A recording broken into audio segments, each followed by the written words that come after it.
अस्सलाम वालेकुम, my name is मियां। आज हम लोग ट्रांसफार्मर के आर्किंग हॉर्न्स के बारे में पढ़ेंगे कि ट्रांसफार्मर का आर्किंग हॉर्न्स क्या होता है, ये कैसे काम करता है, और अगर एक ट्रांसफार्मर के ऊपर आर्किंग हॉर्न इंस्टॉल ना हो तो उसका उस ट्रांसफार्मर के ऊपर क्या इफेक्ट होता है।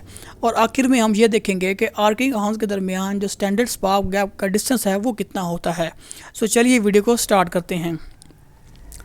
क्वेश्चन नंबर 1 है कि what is transformer arcing horn. जो आर्किंग हॉर्न्स है वो बेसिकली एक प्रोटेक्शन डिवाइस है जिसका मकसद डिस्ट्रीब्यूशन ट्रांसफार्मर को ओवर वोल्टेज से जो है प्रोटेक्ट करना है। अब हमारा जो ट्रांसमिशन सिस्टम है इसमें ओवर वोल्टेज पैदा होने की कई वजूहत है, जिसमें जो मोस्ट कॉमन है वो है लाइटनिंग है, जिसे हम लोग आसमानी बिजली भी कहते हैं। इसके अलावा हमारे पास स्विचिंग सर्जिस की वजह से भी ओवर वोल्टेज पैदा होते हैं, आर्किंग ग्राउंड वगैरह से भी ओवर वोल्टेज पैदा होते हैं। तो ये जो ओवर वोल्टेज होते हैं इनका जो मैग्नीट्यूड होता है वो बहुत ज़्यादा होता है, ये तकरीबन 7 किलो वोल्ट होता है। और अगर ये ओवर वोल्टेज हमारे ट्रांसफार्मर के ऊपर अपीयर हो जाए तो ये ट्रांसफार्मर को कम्प्लीटली जो है वो डैमेज कर देते हैं, उसकी वाइंडिंग को, उसके बुशेस को जो है वो मुकम्मल तौर पर नकारा कर देते हैं। इन ओवर वोल्टेज की प्रोटेक्शन के लिए हम लोग आर्किंग हॉर्न यूज़ करते हैं।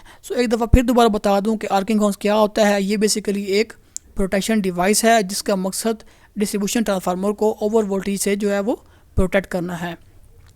अब ये राइट साइड पे अगर आप पिक्चर देखें तो इसमें ये 50 kV का डिस्ट्रीब्यूशन ट्रांसफार्मर है, जिसमें ये इसकी LT का बुश है और ये हमारे पास HC साइड के बुश हैं। तो इसमें आप देख सकते हैं कि इस बुश के टॉप के ऊपर जो है ये हमारे पास एक बेंट रॉड मेटल का लगा हुआ है, और जो कि हमारे पास यहाँ पे हमारे पास HT के कंडक्टर के साथ जो है वो कनेक्ट होता है। और इस बुश के नीचे के ऊपर अगर देखें तो इस तरह नीचे भी एक जो है वो बेंट मेटल का रॉड लगा हुआ है। तो इन दोनों रॉडों को हम लोग क्या कहते हैं, आर्किंग हॉर्न्स कहते हैं। अब इनको आर्किंग हॉर्न्स क्यों कहते हैं, क्योंकि इसकी जो शेप होती है वो हॉर्न्स की तरह होती है। अब ये कहाँ पे लगे होते हैं आर्किंग हॉर्न? जितने भी हमारे डिस्ट्रीब्यूशन ट्रांसफार्मर है उसमें हम लोग आर्किंग हॉर्न्स को लगाते हैं। जैसा कि आप इस पिक्चर में देखते हैं कि ये हमारे पास एक डिस्ट्रीब्यूशन ट्रांसफार्मर है जिसमें HT साइड के ऊपर ये आर्किंग हॉर्न जो है वो लगा हुआ है। अब जो हमारे पावर ट्रांसफार्मर है क्या उसमें भी लगाते हैं? नहीं, पावर ट्रांसफार्मर में हम लोग आर्किंग हॉर्न्स नहीं लगाते। उसमें हम लोग क्या लगाते हैं, उसमें हम लोग सर्ज रेस्टर लगाते हैं। जैसा कि आप ये देखते हैं कि ये सर्ज रेस्टर लगा हुआ है। इसके बाद फिर ये ट्रांसफार्मर का बुशिंग है जो कि कंडेंसर बुशिंग है, और ये हमारे पास एक पावर ट्रांसफार्मर है। कितने के MVA का है? ये 40 MVA का है। और ये इसकी जो है वो हमारे पास 11 की भी साइड है जहाँ से फीडर जो है वो निकल रहे हैं।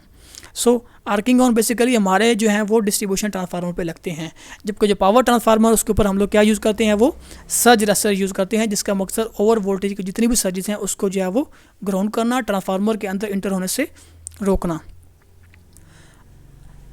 आर्किंग हॉर्न बेसिकली काम कैसे करता है, तो इसकी वर्किंग के लिए आप ये राइट साइड के ऊपर आप पिक्चर को देखें तो इसमें आप देख सकते हैं कि ये हमारे पास फीडर है। फीडर के साथ जो है ये नीचे हमारे पास जो है वो LT लाइन है। LT लाइन में देखें तो A phase R Y B और नीचे एक न्यूट्रल की वायर होती है। लेकिन फीडर में हमारे पास क्या होता है, तीनों फेज़ होते हैं, इसमें हमारे पास न्यूट्रल नहीं होता है। और दूसरी बात इसमें आप ये नोट करें और अपने गली मोहल्ले में देखें कि ये जो फीड होता है ये हमेशा टॉप के ऊपर होता है, मतलब HT की जो लाइन होती है वो ऊपर होती है, और उसके नीचे जो होती है वो हमारे पास LT की लाइन होती है। ये LT की लाइन हमेशा इस फीडर से नीचे होगी। तो जब भी कोई आसमानी बिजली गिरेगी तो वो हमेशा HT के ऊपर गिरेगी, LT के ऊपर कभी नहीं गिरेगी। अब ये कैसे काम करता है आर्किंग हॉर्न? तो हम स्टार्ट करते हैं कि जैसे ही इस फीडर के ऊपर लाइटनिंग पड़ती है तो उससे हमारे पास यहाँ पे वोल्टेज की जो है वो सर्ज पैदा होती है, और जिसे हम जो कि जो है वो इस राइट साइड पे भी ट्रैवल करेगी और इसकी लेफ्ट साइड पे भी ट्रैवल करेगी, जिससे हम लोग ट्रैवलिंग वेव भी कहते हैं। तो ये जिस तरह जैसे ही ट्रैवल करेगी तो ये ट्रांसफार्मर के ऊपर जो है वो यहाँ से अपीयर होगी, और इसका जो आर्किंग हॉर्न्स हैं वो इसको ग्राउंड कर देगा। वो ग्राउंड क्यों करेगा? क्योंकि ट्रांसफार्मर की जो बॉडी होती है वो हम लोग अर्थ के साथ कनेक्ट करते हैं। ये याद रखें कि ट्रांसफार्मर को हम लोग दो जगह पे अर्थ करते हैं। एक ट्रांसफार्मर के न्यूट्रल पॉइंट को करते हैं जो कि LT साइड पे ऊपर है, और दूसरा हम लोग ट्रांसफार्मर की बॉडी को अर्थ करते हैं। बॉडी को अर्थ क्यों करते हैं? उसकी रीज़न ये है कि ताकि इससे एक ह्यूमन की प्रोटेक्शन होती है, और दूसरा ये जो लाइटनिंग वोल्टेज हैं जो कि आर्किंग जो हॉर्न से जो है वो इसके थ्रू ट्रांसफार्मर की बॉडी के थ्रू जो है वो ग्राउंड में जा सकें, ताकि ट्रांसफार्मर जो है वो हमारा सेव हो सके। ये एक आर्किंग हॉर्न की स्कीमेटिक डायग्राम है। यहाँ पे आप देख सकते हैं कि ये इसका जो है वो आर्किंग हॉर्न है। तो अंडर नॉर्मल ऑपरेटिंग वोल्टेज में यहाँ पे जो वोल्टेज 11 के भी आ रहे होते हैं, और ये ट्रांसफार्मर की जो टैंक है, चूँकि ये मैंने बताया है कि टैंक को हम लोग जो है वो बॉडी को जो है वो अर्थ करते हैं। तो यहाँ पे नॉर्मल जो है वो कंडीशन में इस पॉइंट ये जो 11 kV साइड के जो फेज़ वो है और ये जो अर्थ पॉइंटर के दरमियान 11 kV वोल्ट होते हैं। लेकिन जैसे ही और वोल्ट जाते हैं तो यहाँ पे वोल्टेज की जो क्वांटिटी है वो बहुत ज़्यादा होती है। तो ये जो रॉड है इसके दरमियान जो एयर होती है वो आयोनाइज हो जाती है और उसके दरमियान जो इंसुलेशन है वो ब्रेकअप हो जाती है। और ये हमारे हाई वोल्ट जो होते हैं वो यहाँ से होते हुए ट्रांसफार्मर की बॉडी से होते हुए ग्राउंड हो जाते हैं और ट्रांसफार्मर जो है वो हमारा सेव हो जाता है। तो ये इसकी आर्किंग हॉर्न की वर्किंग है। अब अगर एक ट्रांसफार्मर के ऊपर आर्किंग हॉर्न इंस्टॉल नहीं है तो इसके इफ़ेक्ट क्या होंगे, तो उसके इफ़ेक्ट के लिए आप ये पिक्चर देख लें। इस पिक्चर में आप देख सकते हैं कि ये एक डिस्ट्रीब्यूशन ट्रांसफार्मर है और इसका ये जो सेंटर वाला बुश है ये मुकम्मल तौर पर डैमेज है। इसकी क्लोज जो है पिक्चर वो ये वाली है। अब आप देखें कि ये डैमेज हुआ, ये क्यों डैमेज नहीं हुआ, तो उसकी रीज़न ये है कि इसमें जो है ना ऊपर वाला जो आर्किंग हॉर्न का रॉड भी है और नीचे वाला भी है, लेकिन इसमें सिर्फ ऊपर वाला रॉड है और नीचे वाला जो आर्किंग हॉर्न का जो रॉड है वो नहीं है। जैसा कि आप यहाँ से भी देख सकते हैं कि यहाँ पे नीचे वाला आर्किंग रॉड नहीं है, ना ही इसमें है। तो इन दोनों फेज़ के ऊपर जैसे ही आसमानी लाइटनिंग गिरी तो ये इसका जो बुश है वो डैमेज हो गया है और इसके अलावा इसके जो इंटरनल जो कॉइल है वो भी डैमेज हो गई है। सो ये इसकी मज़ीद जो है वो क्लियर पिक्चर है। सो मैं आपको दोबारा बता दूं कि जब भी लाइटनिंग पड़ती है, अब आपने देखो कि जब भी आपके एरिया में बारिश होती है तो आपका ट्रांसफार्मर या आपके जो है वो हमसाये का ट्रांसफार्मर या उससे अगले मोहल्ले का ट्रांसफार्मर डैमेज होता है। तो उसकी रीज़न क्या होती है कि जब भी बारिश होती है तो उससे आसमानी बिजली गिरती है और आसमानी बिजली जो है वो आपके फीडर के ऊपर गिरती है, जहाँ से वो ट्रांसफार्मर की तरफ जाती है।